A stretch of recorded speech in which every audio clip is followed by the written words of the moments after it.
Digital digital digital. अध्यक्ष महोदय कहने को थकते नहीं है, लेकिन जब कुंभ में इतना बड़ा हादसा हो गया है तो यही सरकार डिजिट नहीं दे पा रही है। आरंभ करने से पहले मैं महाकुंभ में दिवंगत लोगों को श्रद्धांजलि देता हूं, जिन्होंने आज हजारों की संख्या में वहां पर अपनी जान दी है कुंभ मेला। ये देखो, ये मेरा अंदाज। ये सर, नहीं, ये गलत है तो आप बताइए सर। ये देखो, उसीलिए बोला ये गलत है, ये मेरा अंदाज है। अगर ये सच नहीं है तो आप बताइए क्या सच है।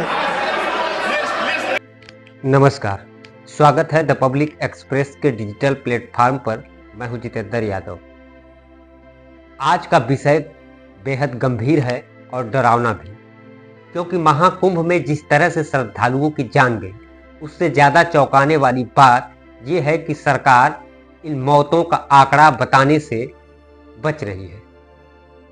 28 जनवरी की रात जब करोड़ों श्रद्धालु संगम तट पर गंगा स्नान के लिए उमड़े, तब कुछ ऐसा हुआ जिससे पूरा देश हिल गया।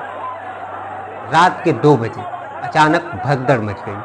प्रशासन और सरकार की तैयारी धरी की धरी रह गई और लोग अपनी जान बचाने के लिए भागते दिखे।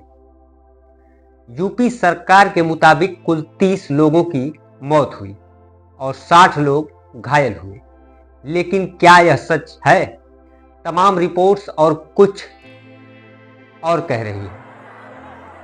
जगह जगह अपनों को तलाशते लोग, अस्पतालों के बाहर रोते बिलखते परिजन, और सरकार के पास एक भी स्पष्ट जवाब नहीं। अब यहाँ सियासत शुरू होती है। सरकार कह रही है हमारे पास सारे आंकड़े हैं। विपक्ष पूछ रहा है तो बताओ कितने लोग मरे, और राज्यसभा के सभापति जगदीप धनखड़ जी बीच में कूद कर कह रहे हैं प्लीज टेक इट बैक। भाई साहब, आपको लग रहा है कि ये संसद है या कुंभ का अखाड़ा? अब आते हैं संसद में हुए महासंग्राम पर। विपक्ष के नेता और कांग्रेस अध्यक्ष मल्लिकार्जुन खड़गे ने सीधा कह दिया कि महाकुंभ में भगदड़ के कारण हजारों लोगों की मौत हुई। दिवंगत लोगों को श्रद्धांजलि देता हूं, जिन्होंने आज हजारों की संख्या में वहां पर अपनी जान दी है कुंभ मेला। ये देखो, ये मेरा अंदाज। ये सर, नहीं, ये गलत है तो आप बताइए सर। ये देखो, उसीलिए बोला ये गलत है, ये मेरा अंदाज है।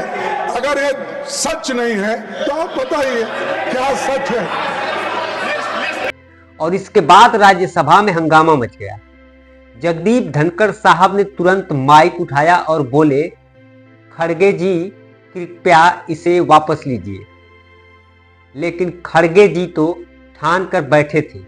उन्होंने पलट कर कहा, अगर सरकार को खुद ही नहीं पता कि कितने लोग मरे तो आप मुझे गलत कैसे कह सकते हैं? इस पूरी बहस में एक सवाल उठता है, सरकार सही बोल रही थी या खड़गे जी?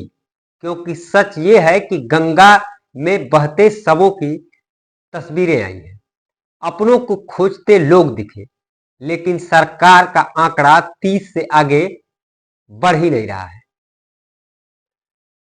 योगी आदित्यनाथ सरकार कह रही है कि हमारी सभी व्यवस्थाएं पारदर्शी थी। अब इसमें पारदर्शिता कितनी है यह तो वही बता सकते हैं जिनके अपने आज भी लापता हैं। भाई, सरकार श्रद्धालुओं की गिनती बखूबी कर रही थी, बता रही थी कि 10 करोड़ लोग कुंभ में आए, लेकिन मरने वालों का आंकड़ा बताने में गूंगे हो गए। यह कैसा गणित है? श्रद्धालुओं के गिनने की मशीन फुल स्पीड में काम कर रही थी, लेकिन मौतों का डेटा एरर दे रहा था। इतना ही नहीं, सरकार पर सवाल उठाने वालों को भी चुप कराने की कोशिश हो रही थी। आइडेंटिटी कार्ड मेरे पास है। आपका आइडेंटिटी कार्ड क्या है? आपका आइडेंटिटी कार्ड कहाँ है? पाकिस्तान है वो? पाकिस्तान है? लोग मर गए, मजाक बना दिया आप लोगों ने। आंकड़ों पर झूठ बोल रहे हैं आप लोग, आंकड़ों पर झूठ बोल रहे हैं। शर्म नहीं आती आप लोग को? लोग मर गए हैं, तमाशा बना दिया आप लोगों ने। सर हम लोग ढूंढते कहीं नहीं मिल रही है। हाँ। एक भी बॉडी नहीं मिल रही है। हाँ। 4-4 दिन से परेशान रहे। देखो ना, बॉडी देखो। अरे बात करो यार, अरे हाथ क्यों लगा रहे हो? हाथ क्यों लगाओगे? ध्यान से तरीके से हाथ नहीं लगाएंगे आप हाथ नहीं लगाएंगे। आप ढंग से बात करेंगे, आप ढंग से बात करेंगे। पाकिस्तान बना लिया क्या इसको? पत्रकारों को डराया जा रहा था, श्रद्धालुओं के परिवार वालों से पूछताछ हो रही थी और यहां तक कि पुलिस लाठियां चला रही थी।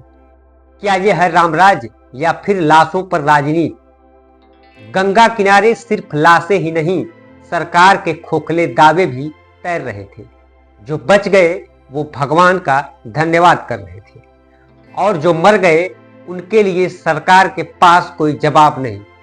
अखिलेश यादव सरकार को घेरते हुए बोले, जो सरकार 10 करोड़ स्नान करने वालों का आंकड़ा दे सकती है, वो मौतों का सच क्यों छिपा रही है? सपा सांसद जया बच्चन कह रही हैं कि व्यवस्थाएं आम आदमी के लिए नहीं, सिर्फ वीआईपी के लिए थी। वीआईपी नहा लिए लेकिन गरीब श्रद्धालु जान से हाथ धो बैठे। अब सरकार के पास दो ही रास्ते हैं, या तो सही आंकड़े बताए या फिर जनता का गुस्सा झेले। तो सवाल यह उठता है कि क्या सरकार बताएगी कि कितने लोग मरे, या फिर अगले कुंभ तक हम बस इन आंकड़ों के धोखे में रहेंगे? आपको क्या लगता है? क्या सरकार सच्चाई छिपा रही है?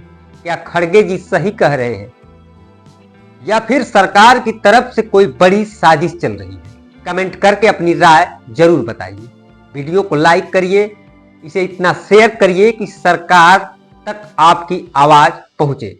और हां, द पब्लिक एक्सप्रेस को सब्सक्राइब करना मत भूलिए। अगर आप फेसबुक पर देख रहे हैं तो पेज को भी फॉलो कर लीजिए। धन्यवाद।